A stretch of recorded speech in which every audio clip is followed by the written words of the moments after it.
Compassion. At the very core of Buddhist wisdom lies a profound truth. Every action we undertake, whether through body, speech, or mind, carries inherent consequences. Consider how those actions occur. They are not random occurrences, but manifestations of our mental states, born from the intricate web of our thoughts, conditioning, and underlying intentions. When we speak of consequences, we are not merely referring to external outcomes, but also to the profound changes that take place within our own mind. Every intentional act leaves an imprint on the mind, what we call karma. Actions and their consequences are not a punishment and reward system, but rather the natural unfolding of a universal truth. Just as a seed contains within it the potential of an entire tree, each action contains the seed of its future manifestation. The untrained mind sees actions as distinct events, something done and then forgotten. But the earnest practitioner understands more clearly that we are constantly weaving the fabric of our future experiences through the choices we make and the actions we take each moment.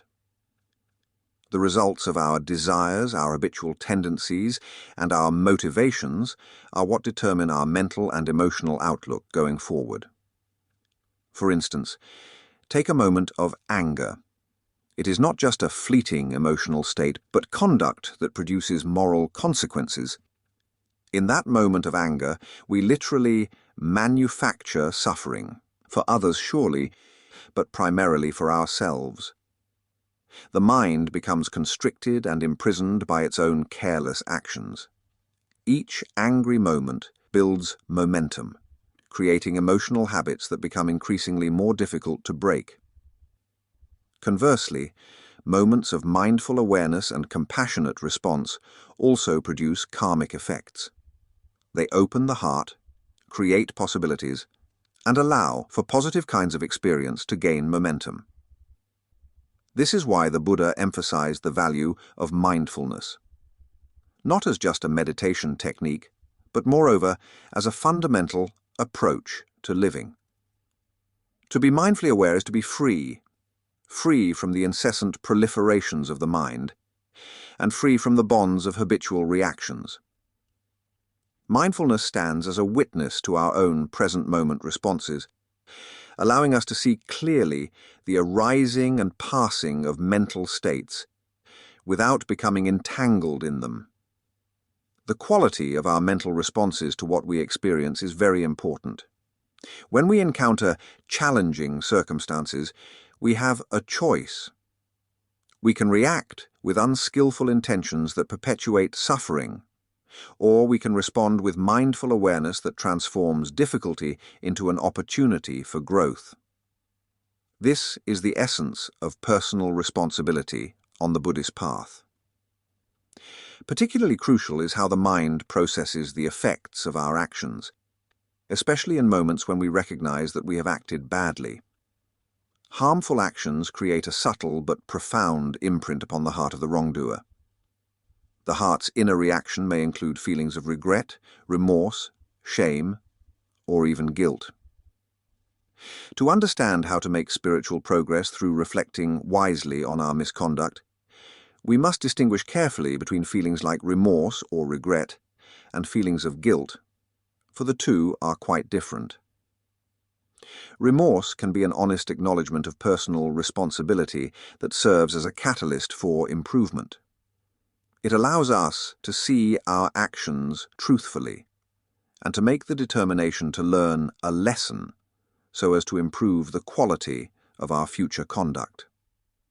When genuine remorse arises, it comes with wise attention and with a clear understanding of how causes give rise to effects.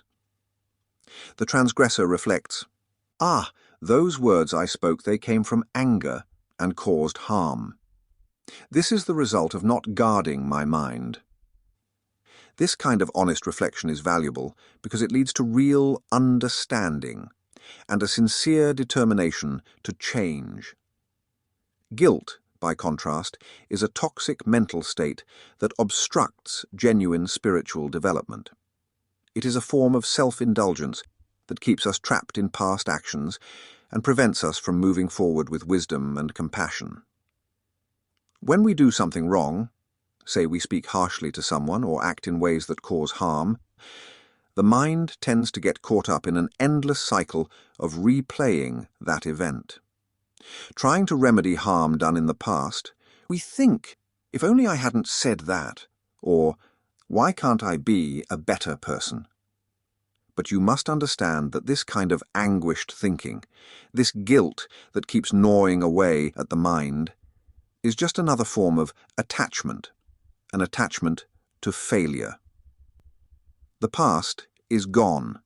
You cannot change what's already happened.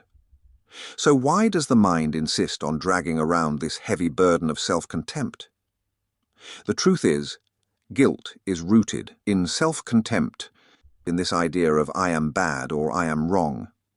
It's the mind trying to punish itself. But this self-punishment doesn't lead to any real change or improvement. Instead, it undermines the confidence and determination needed to reform your mental attitude. More than that, nagging feelings of guilt weaken your confidence that you can change your behavior in the future. For this reason, guilt is an obstacle to your spiritual well-being and is likely to result in repeating the same debilitating mistakes. On the other side of the equation, when people behave wrongly towards you, it is always wise to forgive them immediately, so that unpleasant feelings do not linger in your heart. Forgiveness is a mental act of letting go of the harm or hurt caused by someone else's behavior. It is a skillful response that prevents damaging thoughts from causing havoc on your mental well-being. Forgiveness will not negate the karmic effects of the other person's actions, but it does relieve your mind from feelings of animosity or a desire for revenge. It is a fundamental renunciation of the mental constructs that bind us to the very suffering we create through our attachment to resentment, anger, and the illusion of being wronged by someone.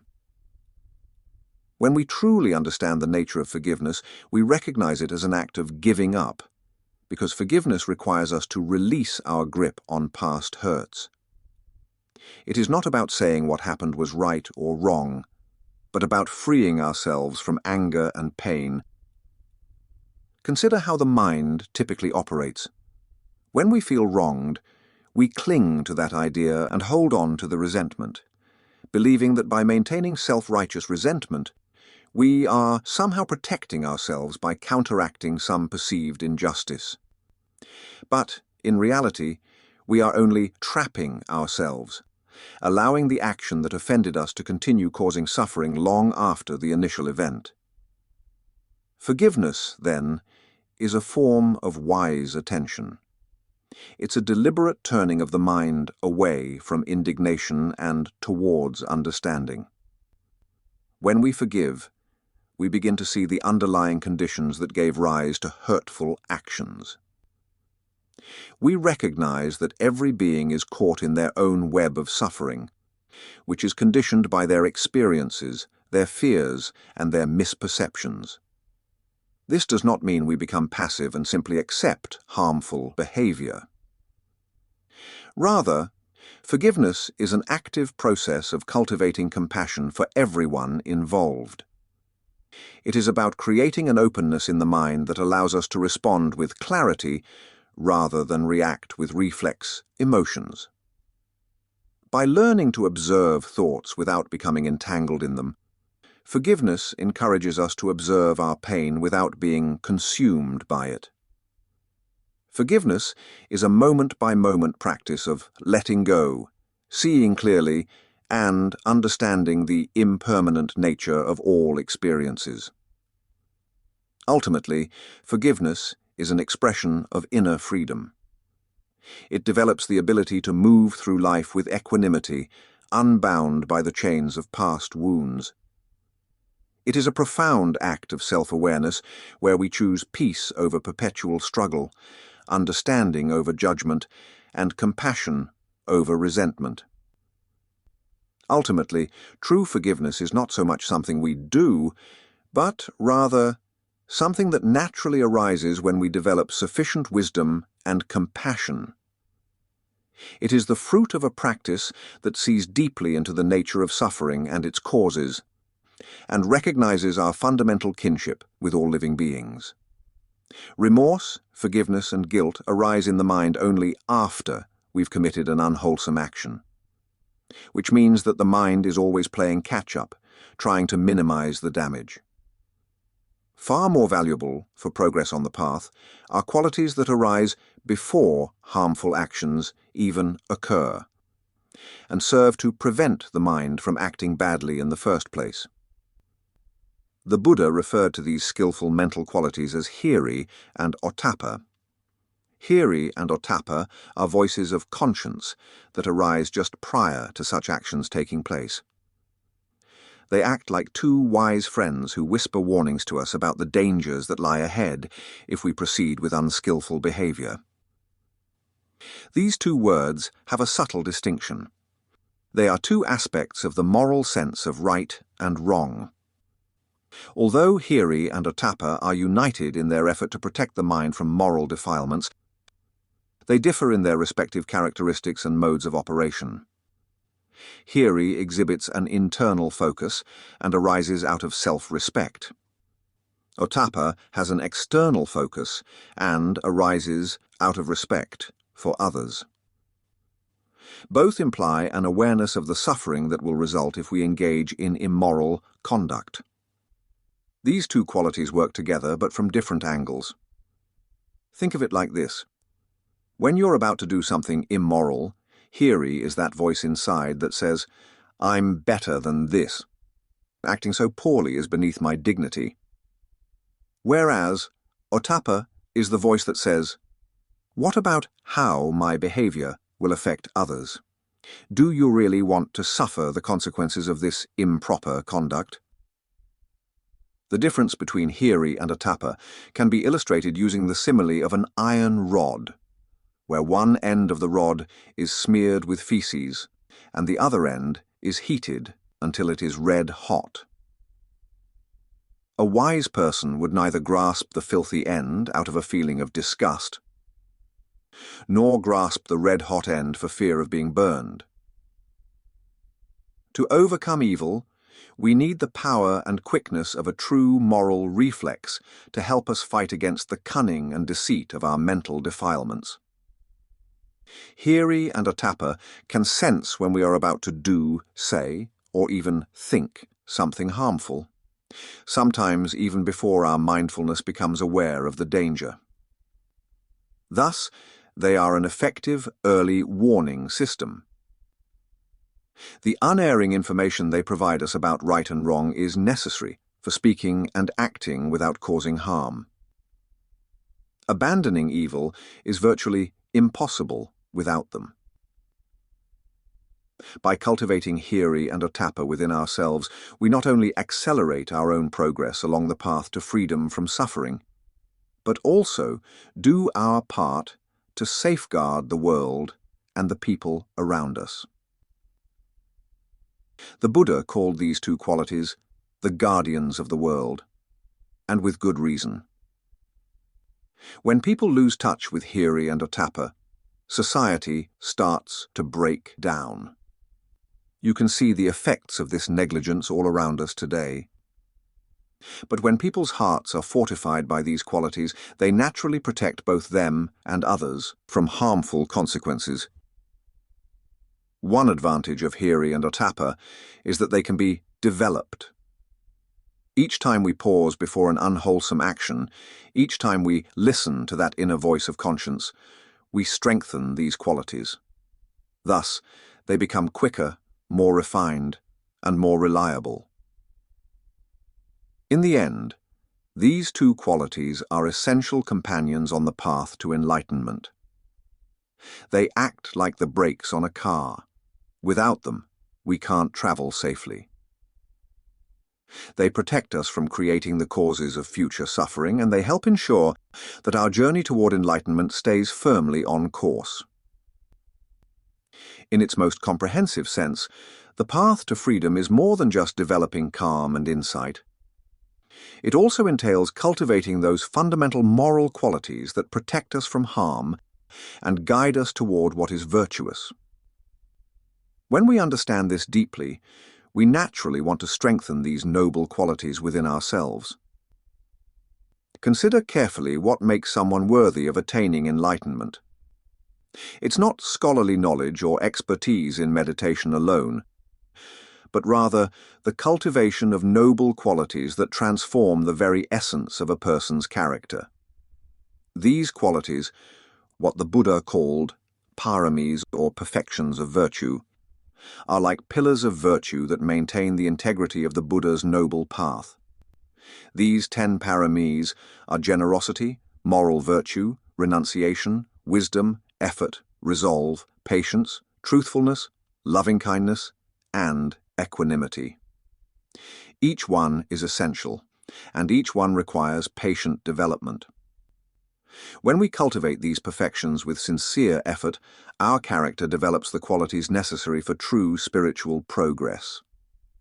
Through this process of refinement, we create the conditions where wisdom arises naturally, preparing the mind to encounter wise guidance, to understand the deepest teachings, and to penetrate the profound truths that lead to liberation.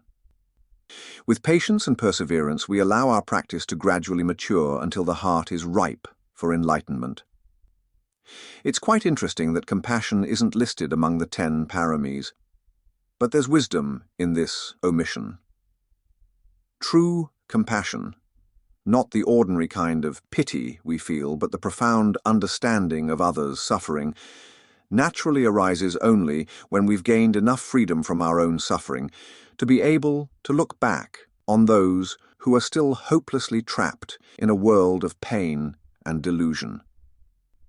Because only someone who has found their way out of a dark and dangerous forest can truly understand the predicament of those still lost within it.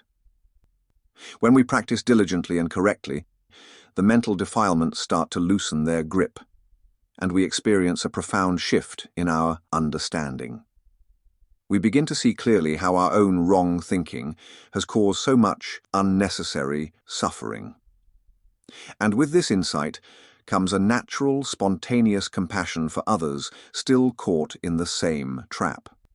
Whether someone lives in a mansion or in a hut, their fundamental suffering is the same. Once we've examined our own heart deeply enough to see the source of our suffering, we recognize that same pattern existing in other people. This recognition isn't a conclusion based on rational thinking. Rather, it's a direct knowing that arises from our own experience of freedom from suffering. This is why the development of the paramis is not considered optional. It is, in fact, absolutely essential for anyone serious about treading the Buddha's path to enlightenment. Each quality must be developed patiently and persistently until it becomes as natural to the mind as breathing is to the body. Only then is the mind truly ready to penetrate the deepest truths of the Dhamma. When we practice diligently and begin to pierce through the veils of delusion, something quite remarkable happens to our understanding of compassion as we start viewing the world and its beings from a different vantage point, from a place of genuine insight into the nature of suffering and its cessation. It's rather like climbing partway up a mountain and looking back. From this higher elevation, we can see both the path we've taken to ascend and the difficulties faced by those still struggling in the valley below. We can see their confusion, their faltering steps, and how they keep circling back to the same conditions of suffering, much as we ourselves once did. But we also realize that we are now firmly established on the path that leads upward, the way out that we've discovered through our practice. This clarity of purpose naturally gives rise to profound feelings of compassion. It's not merely a matter of feeling sorry for others' misfortune, a feeling which people tend to mistake for compassion. They think it's about feeling pity for others in distress, about being saddened by the suffering they see. But compassion is something far deeper.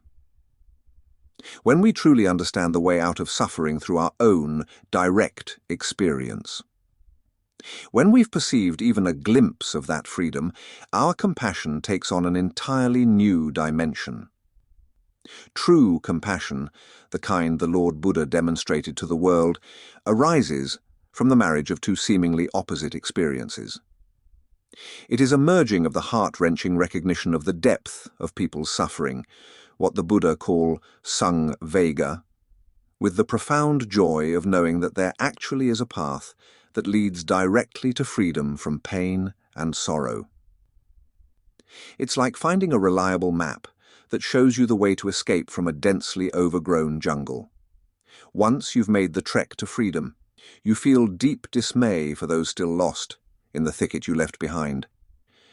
But your compassion is also energized and brightened by your certainty that escape is possible for anyone who diligently puts the Buddha's teaching into practice.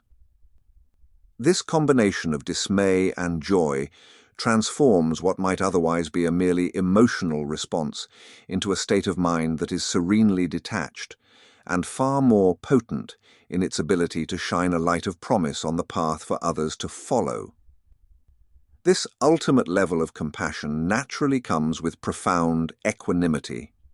This is not the cold indifference that some mistake for spiritual advancement, but instead, it's a steadfast, unwavering composure that keeps the heart balanced, even while feeling deeply for others. It's this balance that gives compassion its true strength and effectiveness. When we simply feel sorry for others in misery, our hearts can become heavy and depressed. But when our compassion is brightened by the light of understanding, because we've realized through our own experience that freedom from suffering is attainable, that compassion becomes a means of providing genuine support and guidance to others, advice which is grounded in wisdom rather than emotion. This is why the path of practice is so essential. As we develop in our meditation, as we see more clearly the nature of suffering and how it ceases, our capacity for this higher form of compassion develops on its own.